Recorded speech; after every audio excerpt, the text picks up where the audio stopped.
साजो थमोई तिलंगा लंचा कीसी की हौदन Tharu Hello Chino Mayam, Ahan Maktada Mayam from Namapu, Eggy and Sitaram Nokcheri, Mayam City, Quidada, prank revenge, Logato in Yeman, Hanem with a prank talkie bedo, Adugi, revenge logo in Sisia. Though, how do you say you never how you can sacrifice Hadore and Sisia, machine thing around house in Jugi Bokoyamna, Aduna, Quishumang, this side the neck. Kaya tawre ising se yamna haidi aina budi sitto e bako sitpo budi sit khare abaina ado silaga khran na le ba mafam do ade duga aise tuba sa doini ado da se hoji imung da thabak suri bako thabak su am kanjari haiba tare khoi da se ado ade da mana thabak kaliba matam du ko aina peng ma tosan lage toini ba aduna aina kaino sida aise ngarang dagi nahan dagi numin humni shure aina khwang se ngamdana leirei se ko khwang se nungai tana leirei se ado ngarang si jam nungai sandi ba ngarang se jam nungai sandi khwang je ado ngarang di dana nung thang spray ka ka khona bui tawe do khatang di nungai du chu jam kana tawdri ba ko ado aise ayuk tagi nung do chu bagi ko sit pa seng ba mama tawbu do ayuk tagi tawine da su thaba ka lailan jaw biram je ba ko dudugi aise mangon isau tawge ba ngasi pachne isau se tawrage aduga kadi kadi chinda dum ala ala pa se isau tawdoini aduga akhoi dagi reaction do jing se ba ma se ingona kya nuksige habado aina khwang se tusanaraga khwang se te te hadana aise dum khara tawge ba ko aduga dana kamai kamai tawge habada mayam jing yam nungai de ni ngasi gi prank revenge se adu aise hoji labuk ta thokleini होगी पोत थाबम लबुकसे असिगा थोगलेइने बको थोगलागा मा खंगदना बगी हाइन एने सिगा intro से तौरकपनी अदुगा मयाम आई माई मिसे कई के ड्रे कईगिना हाइबदा दाना खंगनी बको के खतंग के बता आदि मा खंगनी ना को अदुगी आइना मानबगी तौदोइमिना हाइदना आइसे आई जुमदा सेचाबा फिरो सेचा जाजरे अदु अदुना कैमरा से यादा कदाइदा मफम चाबा मद खिलगे अदुगा जेसिको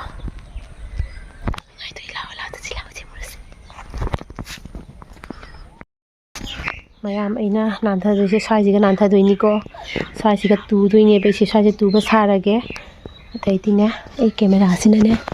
swai ga ina khillage singa singa phani khinba ai jenge ba ko khinba jaga draina se ko ina thammage ke ka jimina si ko mayam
cheating करता है तू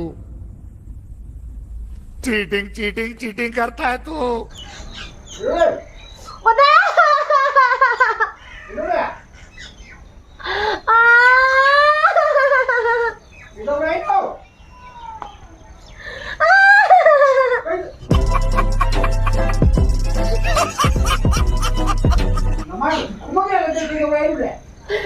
ayo dah ai khwang tie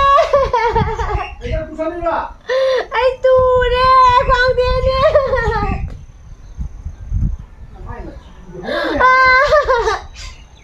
ayo ai khwang ning jan gare ngarang de le mo da mo ning jan gare khwang da kai ma tu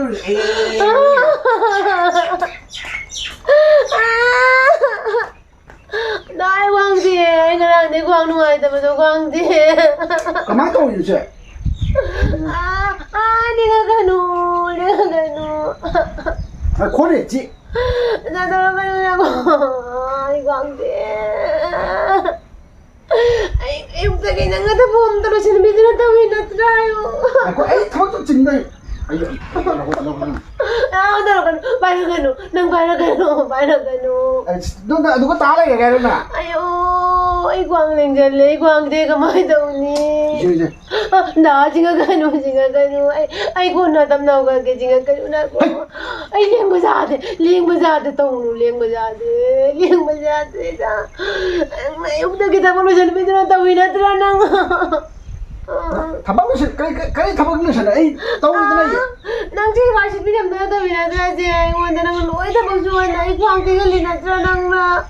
타박 수원에 가 있는 광태에 나 지금 거리 와리죠. na kwang te ga li ni ai cha lo na kwang te ga li ni ngon da ai ji kwang te di nang pa na ni na pi ma ti bang ani da na nang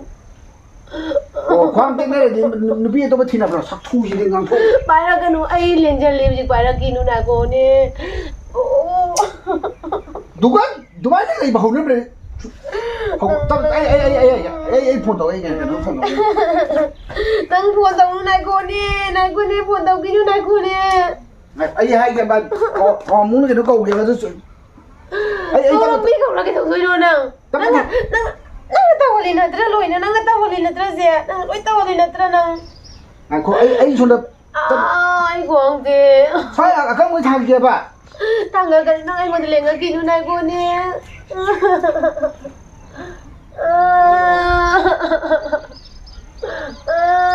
đau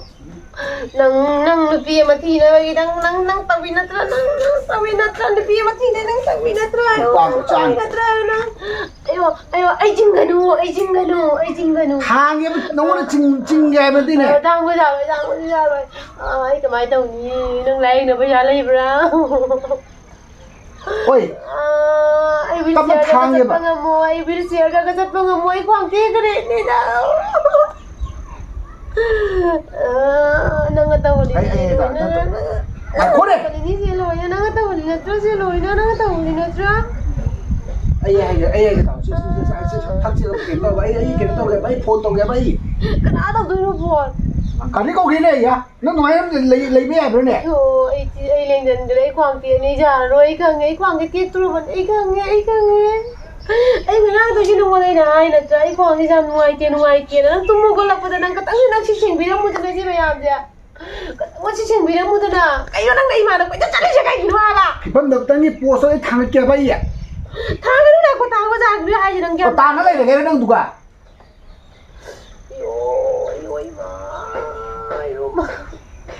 이거 또 이거 잡아지네 아유 땀은 당을 깨 봐 박스가 나 떠나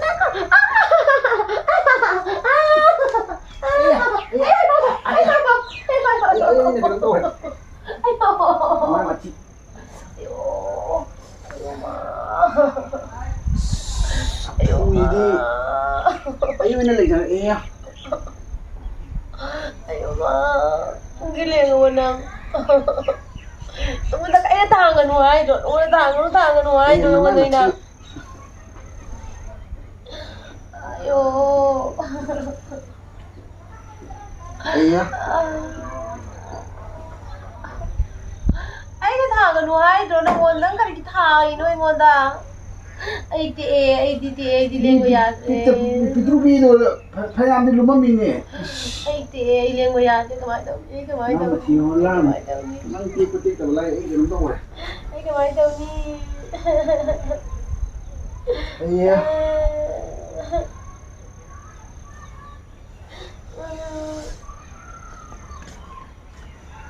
Kamay turu ni sida. Kamay turi hai ya. Wa shi ching ba di turi mi da na tu ko la ko da na chi kha to bi na ma ya do nang. Ai nu pi je mo ngara da ye ma khwang na ha da ye ma khwang da ngam na la ya di ka tang na shi ching bi na ma dai da na.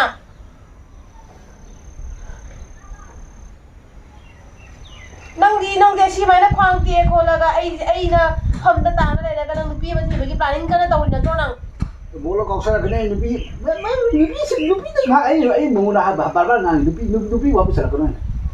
thằng thú gì mà con cái này nupi nó nằm đây chứ ai ba mo ka ta la di nang nu pi ba ma ka na to.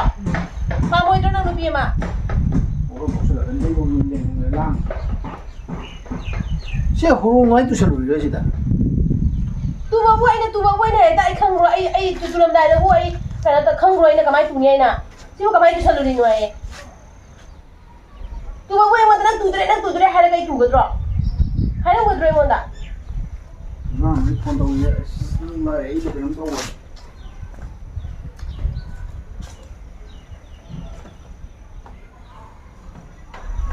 ꯑꯩ ꯈ꯭ꯋꯥꯡ ꯇꯦꯛꯏꯁꯦ ꯃꯥ ꯀꯩꯀꯩ ꯍꯥꯏꯗ꯭ꯔꯀꯥꯟꯗ ꯑꯃꯨꯛ ꯆꯪꯉꯤꯁꯦ ꯀꯩ ꯍꯥꯏꯅꯣ phone ꯇꯧꯒꯦꯅꯦ ꯀꯅꯥꯗꯅꯣ ꯅꯪꯅ phone ꯇꯧꯗꯣꯏꯅꯣ ꯃꯍꯣꯠ ꯀꯧꯒꯦꯅꯦ ꯀꯩꯒꯤ ꯀꯧꯗꯣꯏꯅꯣ ꯑꯌꯥ ꯅꯨꯡꯉꯥꯏꯅ ꯂꯩꯗ꯭ꯔꯣꯕꯅ ꯐꯣꯟꯒ ꯇꯧꯕꯤꯌꯨ ꯅꯥꯀꯣ ꯐꯣꯟꯒ ꯇꯧꯕꯤꯌꯨ ꯅꯥꯀꯣ ꯑꯩ ꯈ꯭ꯋꯥꯡꯁꯦ ꯀꯃꯥꯏꯅ ꯈꯪꯗꯦ ꯅꯪ ꯂꯥꯛꯑꯦ ꯑꯩ ꯀꯩꯅꯣꯝ ꯇꯧꯔꯦ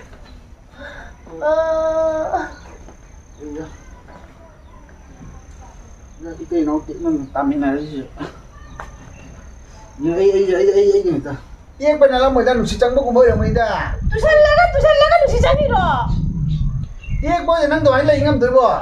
저는 뽕걸라 아니네 ai le khom na ju roi ne gi phije sai de u de ne ya le khom tai nei phije kamai toi no kamai na tot ki no ji bu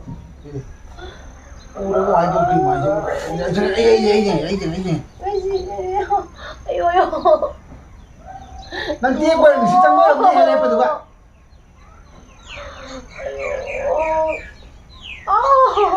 ai de tore mana de tore 뭐로 걸을 거니 바로 또 이제가 빡잖아 여기 ayo ai bộ nó đâu rồi mày tôi ghét mà mày nói đây tôi cái ayo đang thắc mắc cái này đang thắc mắc chui rồi cho nó ấy giống tiếng nó sai không nên này là cái cho nó đang thắc mắc chui rồi cho nó đang thắc mắc cái này đây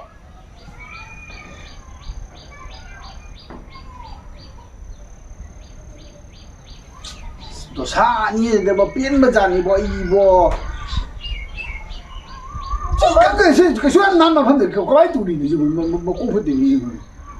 Suzanne anh ta cái nãy đi chơi udra này chơi xin cái nãy đi chơi udra này nãy đi cái hai nồi nâng là hai xe tu bác quay mà tao tu udra này hai mà tu bật rồi accident ra bao nhiêu cái không là cái accident ra đây rồi accident ra đây mình xin gì à 또 되게 올라오야 khoang kê là thôi mà bây giờ cái mà người ta thi này một là ngang thì cái hai mình chỉ bỏ tao không đâu khoang tiệc bên này thì nó chỉ cho nên nó khoang tiệc nó máy lấy ngầm tôi mà sai nó tharo quá lên này bên mà nó chỉ trong bối rồi mà đi nè ấy điều gì tôi gì nè nó là thằng cái nó chỉ trong rồi đấy chứ ấy dùng tiêu bay nó lấy mà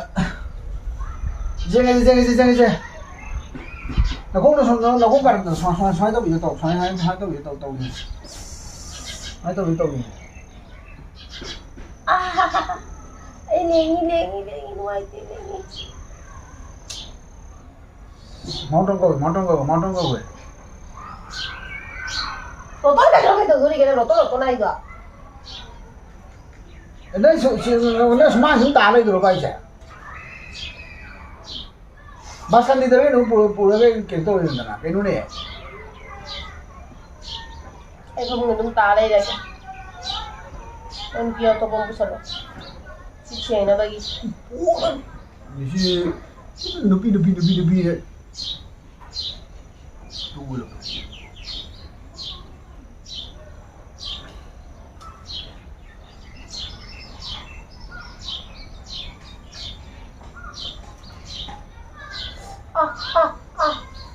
ayo tiếc của đấy nó suy ấy này xe nari ni ni nang suy nari ni ni ai nó thấy đi miệng cái nà rồi nó hai rồi cái này nang nari ni nang tôi rồi ai cái này mình khai thật rồi ai là khoang thì ai khai thật rồi nè khoang tiếc bao nhiêu tiếc bao nhiêu nó khăng rồi nó mà mang cái tiêu rồi bên nào ai là khoang thì ai mà khai thật bị đi nè ai là nào tiêu rồi bên nào khoang thì khai thật bị đó bà nó mà mang cái tiêu rồi bên nào nó khoang thì nó khăng rồi nó khoang tiêu phải đâu nó khoang thì bên liên bộ mùi đi bên mà tôi anh chỉ là cái đó để tôi nó hay hơn cái khoang thì cái đó là gì lấy người nó gì chỉ bao nhiêu tới tôi nè 싫어, 너 ai vô cái chúng tôi mà đi được mà แต่คนเนี่ย ai quay làm ấy phụ แต่คนที่ฉันเล่าเนี่ย làm ăn เล่าใครกะ luôn đạp thôi หมาใครเนี่ย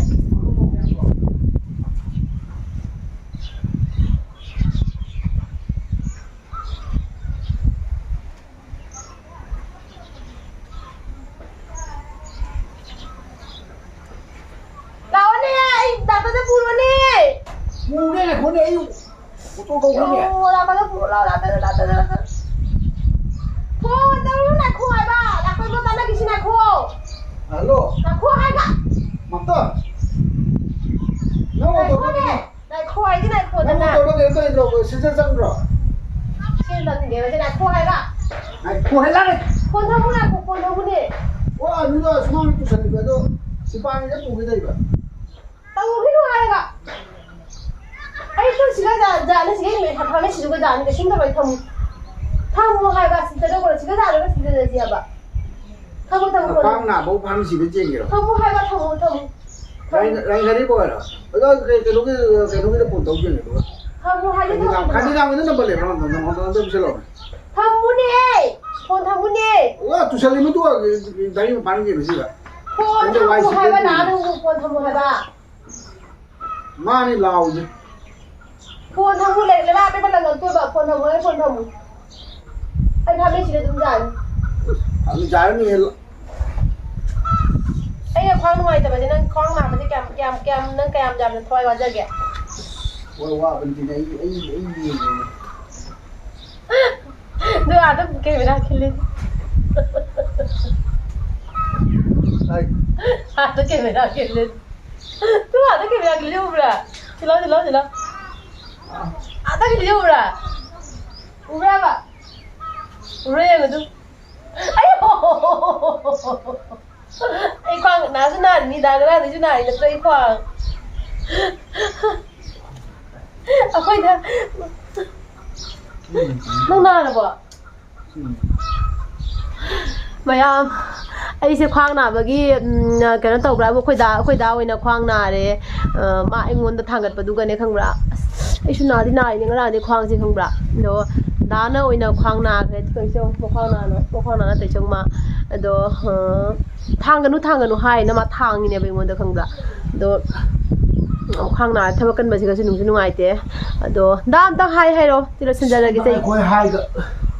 พยายามดูพระงasiเพลงเสีย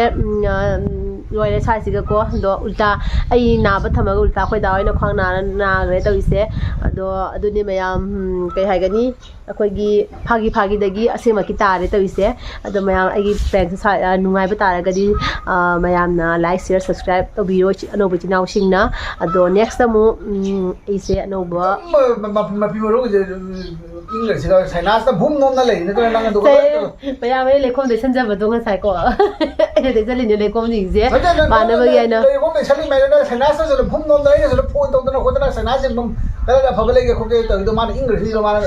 ดูพยายามกี่มาเนอะเมื่อกี้ตัวนี้ด่าดูกระชุ่มนัดเตะมาเนอะเมื่อกี้ตัวบนนี้พยายามได้เนอะ ไอ้นั่นมาที่โซ่ไอ้นั่นมา แปลงกี้ไอ้นั่นมานั่นหันไอ้คนแต่แปลงต้องสิบดูกี่รีเวนส์เราบนนี้รีเวนส์เราไบรบุหังกันนะคุยดาวไอ้นั่นมาฟังนาเร่ดูพยายามไอ้กี่วิดีโอเสร็จมาทางสิ่งที่เราสัญญาได้เกะดูก็พยายามบายบายตาตาไอ้นั่นเซ่